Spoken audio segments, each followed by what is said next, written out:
Hi guys, it's Bones McKay, and forever ago I used to do things where I would talk about comics, and I thought that maybe I could do that again since I am not like 12 or whatever I was when I first started talking about comics. I wanted to talk about suffering through your webcomic. I've been at this for 6 years now, and if you've been at this for longer, I like totally give you mad props because after 6 years, I'm starting to just begin to understand the struggle. I wanted to say that, like, in the past and in the present, in fact, I've hated making comics. It's less about hating all comics, rather hating making my own comic, hating making a specific comic, and not even just comics, just projects in general. You get drained of them. There's like an art burnout, and that's basically what I wanted to talk about today. I feel like I have to preface this with the fact that this is not a one size fits all kind of solution. In fact, I'm going to come up with multiple like spitballing solutions, but really it all comes down to your own situation and how and it all comes down to your own situation and how that's playing out. So when I approach this hatred I have over a specific comic or just the general idea of working on a long project, I'm going to list a few things that can get in your way of making and creating, specifically have gotten in my way of creating. So the first one is getting zero reception, and this happened so early on. Getting zero reception is like you put out your web comic, you're doing everything that they tell you to do. You got like twice a week updates, you promote on social media, and you do everything. You go to conventions, you try to sell, but you're getting zero in return. And this is really devastating, I suppose, because it happened to me when I started with Sovereign. Is I was so amped to start, and I was so ready to get like this audience and have all this feedback and love and support, and I had like one person following me. That's kind of a bummer when you first look at it and when you're first expecting this huge burst. Or it continues even on from there with Sovereign in particular, where it's been 3 years working at this thing, and just not 3 years. It felt like 3 years. I think it was around the 4 year mark where we even started to get like anyone paying attention to it. If I hadn't have had Pretty Mouth in my life, my other comic that I worked on the side, I don't know how well I would have continued with Sovereign because I'd sort of given up on it as a whole. I don't know if that's inspiring to you guys or not, but if you do keep working at it, there is a light at the end of the tunnel, possibly, and that's the problem, the possibly. So when you're getting zero reception, I think what you need to start with is an honest critique. You need to find someone who's going to tell you what's wrong with this piece.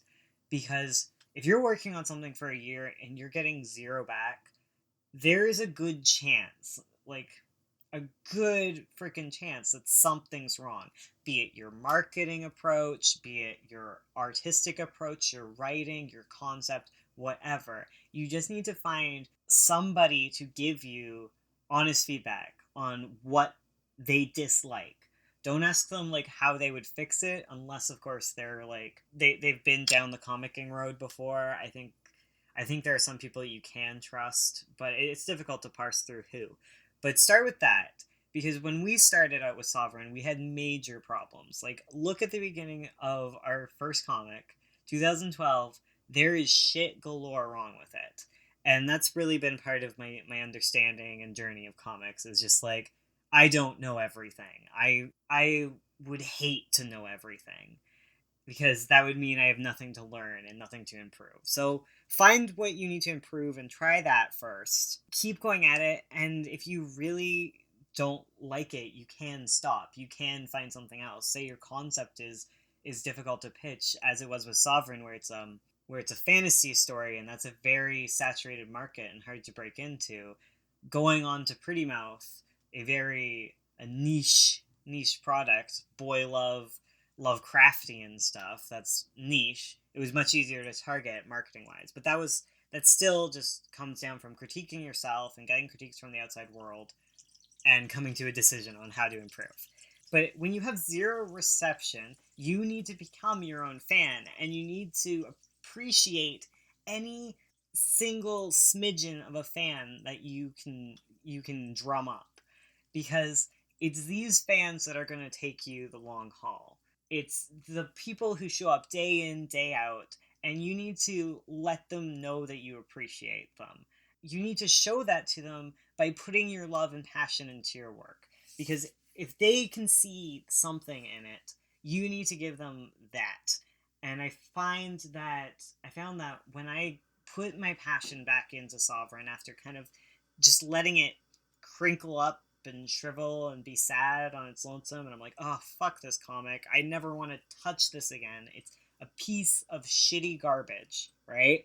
As soon as I stopped thinking of it in that way, I was able to drum up more attention to it, because I had drummed up my own attention. If it deserves my love, it will deserve other people's love.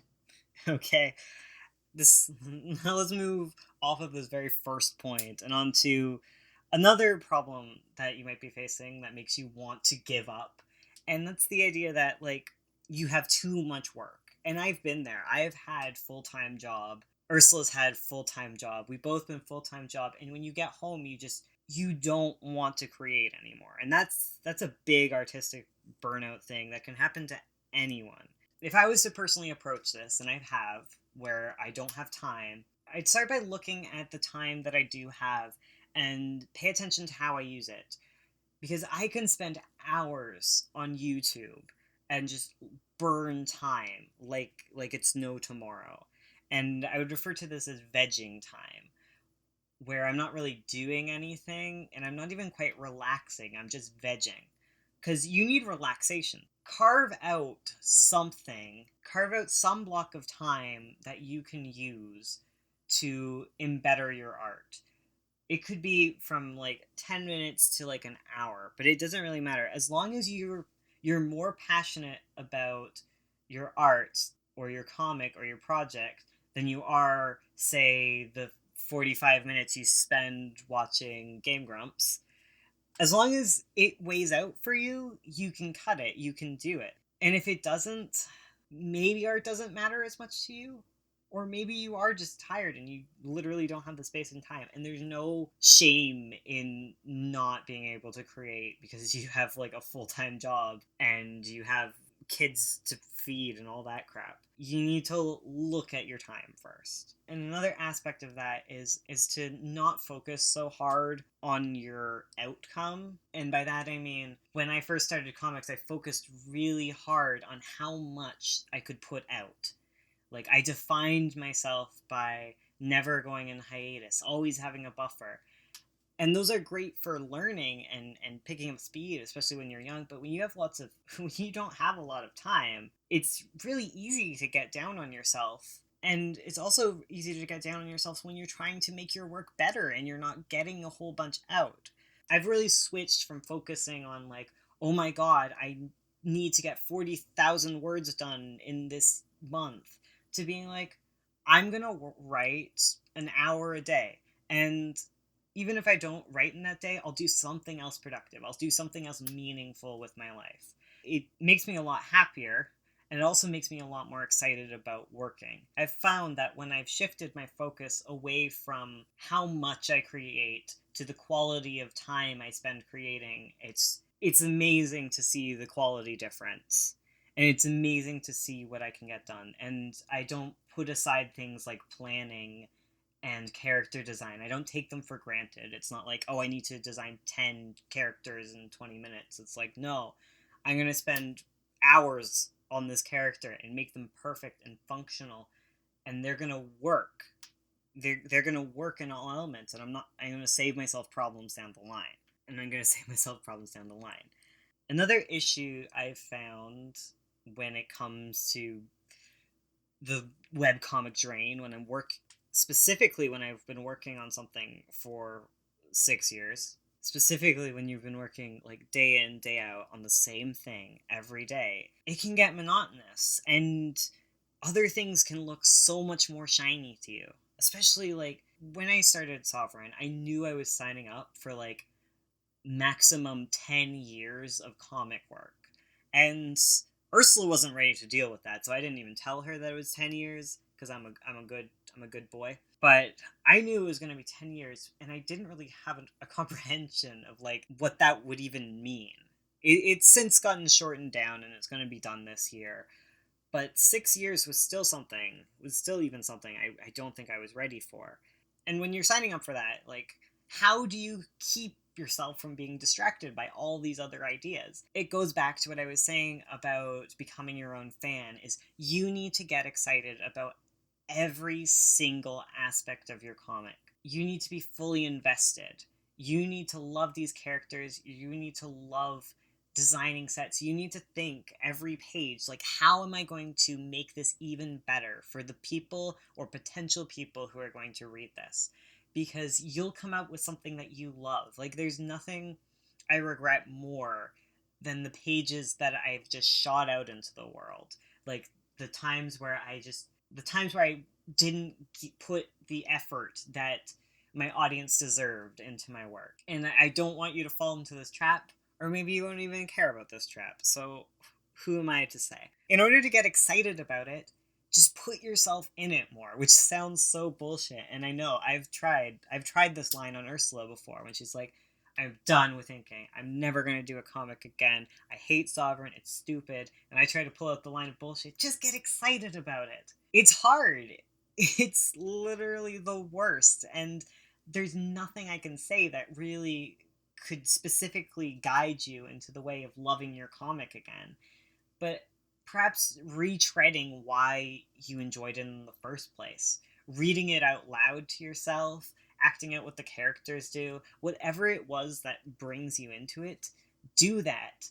Read it with a friend who likes it, if that's possible at all. But when I'm hanging out with someone who loves Sovereign and I'm hating Sovereign, they just make me love Sovereign because they're so passionate about it. I'm like, holy hell, what are you doing? How can you love this bullshit? And they're like, I love it despite the bullshit. I'm like, yeah, that sounds good. I don't know what that point was, but go at it. I'm trying to do that with my YouTube thing because I have fallen out of it and I don't love myself about it. So I'm trying to love myself about it, okay? And the final aspect of getting excited about the wrong project. Get excited about that project too. You can always try doing two comics at once. It might not work. You might quote unquote waste your time, but as long as you're creating, I don't see it as wasted time. The only time I'd have an issue with it is if you serially don't finish projects. Because if you don't finish any projects, you're going to get really good at beginnings, and come endings, and endings are really hard, you're gonna suck at endings. You need to fail at some endings, man. You're not gonna hit them out of the park right off the bat unless you're like amazing. And if that's the case, I want to read your comic. Please link it to me. I'm gonna bring this to like the end of like my idea here of how to suffer through your webcomic. And I think this is the aspect that like I suffer through the most. Like I would definitely call this suffering, is the disappointment I have in my own work. I am constantly disappointed in my work. Like constantly. I think everyone should be a little disappointed in their work. I think everyone should be passionate about their work and love it at the same time. It's okay to suck. If you're looking at the very beginning of your comic and you're like, damn, that sucks, just finish it. Like, just get to the end. Especially if this is your first comic. Write an ending, because I can assure you, if you sucked at the beginning, because that was your first beginning, you're gonna suck at the ending, because it's your very first ending. And it's better to just shove that along. Move forward. Learn from your mistakes. And you're only going to improve if you do full projects. Maybe this isn't true. I think you can speed through the learning process by doing short projects, like a bunch of short comics. But until you finished your very first long-term project, you're gonna suck at long-term projects. You're gonna have insufficient data to complete this project. I thought when I first got into things that no, my comic was gonna be great right off the bat. Like I was gonna be right with all the greats immediately. But no, that's not how it works. You have to suck before you succeed. But after failing at it so much, I've learned a lot more. I really don't want to ever be in a place where I can't imagine if my comics had kicked off because oh my god, I'm so embarrassed of them now, but I was so proud of them then. Oh my god, don't even get me started. When I feel disappointed in my work, I also make sure to like when I'm really down, I really need to celebrate my successes, and successes can be anything. They can be as little as like, oh, this panel turned out so well. This is like exactly how I wanted it to be. Or, oh my gosh, I got a new follower. That's crazy. Or I got a new patron. Or I got a whole bunch of work done today. Or I slept in and I deserved it because I worked hard and I'm not going to beat myself up over it because people need to sleep. You celebrate every moment because you're in it for such a long haul. You need to celebrate. You need to celebrate your comic anniversary with a piece of cake and a party with people. You need to. And I know I say you need to, and you don't actually need to do anything. This is all suggestions here. But with the sucking and disappointed in your work, you need to balance the idea of I need to get better, but I'm also really proud of myself and this work's really good. It's a hard balance, and when you can find it, you'll just be even more proud of your work, I find. Allowing myself to be disappointed, but rather than sulking about how disappointed I am, just like embrace it and be like, "Damn, this was bad, but fuck yeah, it was bad. Like I made a mistake. Mistakes are awesome. It means I can improve." You got to be proud of your mistakes. Mistakes are just opportunities, guys. They're just opportunities. And oh my god, this whole video was a mistake, wasn't it? Oh my god. I'm so sorry. To summarize, suffering through your webcomic is a lot like suffering through this video. There was a lot of mistakes made, and you had a lot of fun, hopefully. Or maybe you're super bored and you just want to give up. I don't know. I want to do these again, and I really need to just jump off at some point and start talking to you guys again. Because that's the only way I'm ever going to improve at this whole video crap. It's an allegory, this whole thing. Thank you. Could you please subscribe to me and join me on this path of improvement and betterment? Or at least enjoy watching our slow draw cats? I love you. Bye.